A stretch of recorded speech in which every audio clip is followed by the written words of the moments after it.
Mohammad Bazar block স্বাস্থ্য দপ্তরে diarrhoea নিয়ে বিশেষ আলোচনা। এই রোগ হয়ে থাকলে কি করবেন জানুন।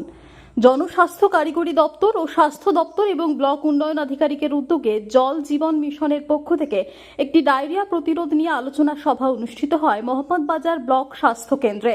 মূলত সাধারণ মানুষ ডায়রিয়া রোগ থেকে কিভাবে মুক্ত পাবে, ডায়রিয়া রোগ কোনো মানুষের হয়ে থাকলে কি স্টেপ নেবে, এছাড়াও সমস্ত মানুষের খাওয়ার আগে কি করণীয় ও জল সংরক্ষণ নিয়ে বিশেষ আলোচনা করা হয় আজকের আলোচনা সভায়।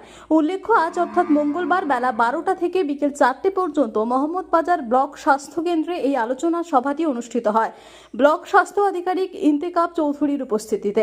এছাড়াও আজকের এই কর্মসূচিতে উপস্থিত ছিলেন অ্যাসিস্ট্যান্ট ইঞ্জিনিয়ার বিকাশ সরকার, মোহাম্মদবাজার ব্লকের বিভিন্ন স্তরের স্বাস্থ্যকর্মীরা। নমস্কার, আমি assistant engineer, public health engineering director, Birbhum ডিভিশনে পোস্টিং আছি।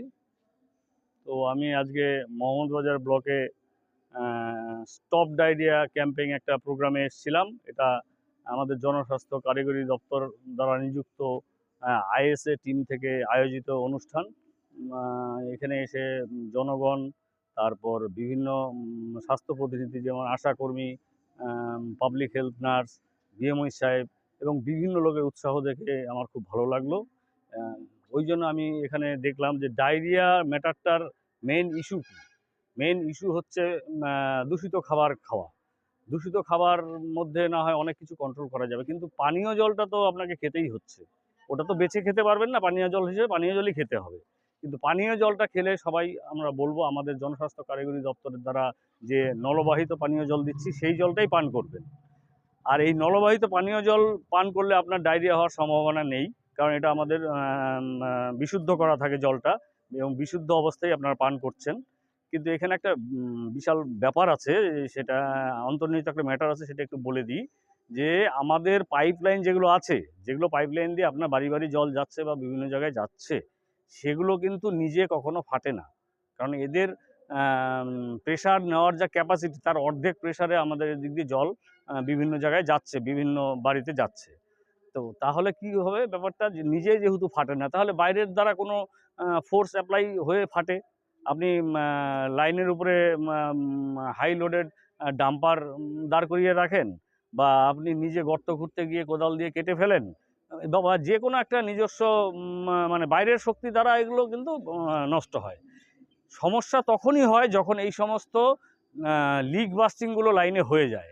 আর এই লিক বাস্টিংগুলো যদি হয়ে যায়, তখন আমরা যদিও স্টেপ নিই, কিন্তু সব ক্ষেত্রে তো আর নেওয়া সম্ভব হয় না। কিছুটা হয়তো কোনো কারণে দূষিত জল কারো পেটে চলে গেল, তাহলে তো ডায়রিয়া হয়ে যাবে। ওই জন্য জনসাধারণের প্রতি বিশেষ অনুরোধ, আপনারা নিজে জেনে রাখুন, সবাইকে জানান। জনস্বাস্থ্য কারিগরি দপ্তরের পাইপলাইন যেদিক দিয়ে গেছে, ওই সমস্ত জায়গায় আপনারা কোনো ডিস্টার্ব করবেন না। পাইপলাইন একা কখনো ফাটে না। বাইরের থেকে ফোর্স অ্যাপ্লাই করতে বাধা দিন, প্রতিহত করুন, অনুরোধ করুন এবং পাবলিককে সজাগ করে তুলুন। নমস্কার। আমার নাম ডক্টর ইন্তেকাব চৌধুরী, আমি মোহাম্মদবাজারের ব্লক স্বাস্থ্য আধিকারিক। আজকে আমাদের মোহাম্মদবাজার ব্লকে জনস্বাস্থ্য কারিগরি দপ্তর এবং স্বাস্থ্য দপ্তরের তরফ থেকে মিলিত প্রয়াসে আমাদের একটা ক্যাম্পেইনের আয়োজন করা হয়েছিল, যেখানে আমাদের ব্লকের অনেকেই পার্টিসিপেন্ট করেছিলেন। সেখানে আমরা সাধারণত আলোচনা করলাম কীভাবে আমরা ডায়রিয়াকে কীভাবে আমরা প্রিভেন্ট করতে পারবো, এবং ডায়রিয়া হলে আমরা কী কী স্টেপ নিতে হবে। তার মধ্যে একটা হচ্ছে আমাদেরকে খাবার আগে হাত ধোয়া, হ্যান্ড ওয়াশিংটা খুব ভালোভাবে করতে হবে। এবং আমাদের যেটা যে ডায়রিয়া যদি হয়, তাহলে আমাদের নিকটবর্তী যে স্বাস্থ্যকেন্দ্র আছে তার সহায়তা সবসময় নিতে হবে। কারণ ডায়রিয়া আমাদের জানি যে খুবই একটা হয়তো রোগটা এমন বিশেষ বড়সড় কোনো কিছু নয়, কিন্তু যদি সেটা অনেক দিন ধরে হয়, তাহলে সেটা কিন্তু একটা মারাত্মক আকার ধারণ করতে পারে।